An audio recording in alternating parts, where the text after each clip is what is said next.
Number 10 is the standard output Hurricane engine. I think this is a little bit more of a pickup truck design and based engine, which is why I've ranked it a little bit higher than the high output Hurricane.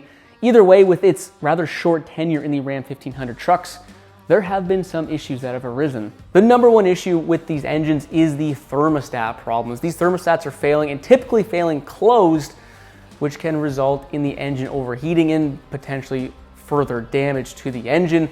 Tyler Potter, he is a technician at a Ram dealership, and he's got a YouTube channel. I'll put his link down below. He's got some really good boots on the ground information about these trucks.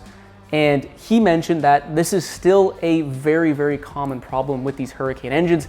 I talked about this when I reviewed the engine earlier in the summer. That's 6-7 months ago.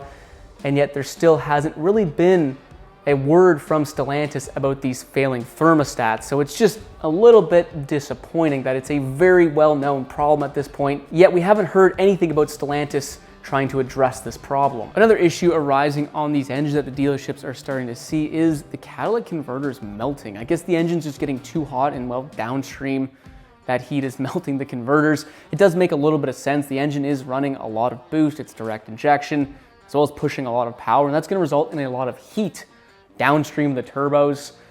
And I guess it's an absolute nightmare of a job because the catalytic converters are kind of strung in between the twin turbo setup on the driver's side, making it a not fun job.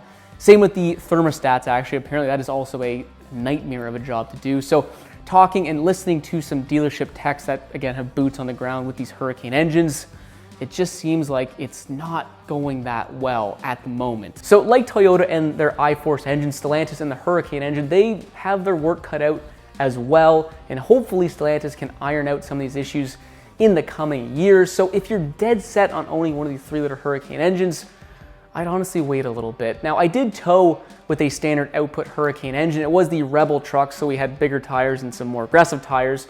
Either way, it was very powerful, but I was hoping it would be more neck and neck with the 3.5-liter EcoBoost in this truck right beside me, and it just wasn't. It was a good level below it, which I thought was just a little bit disappointed. And so for all those reasons, that's why I've ranked the standard output Hurricane engine at number 10 on my list.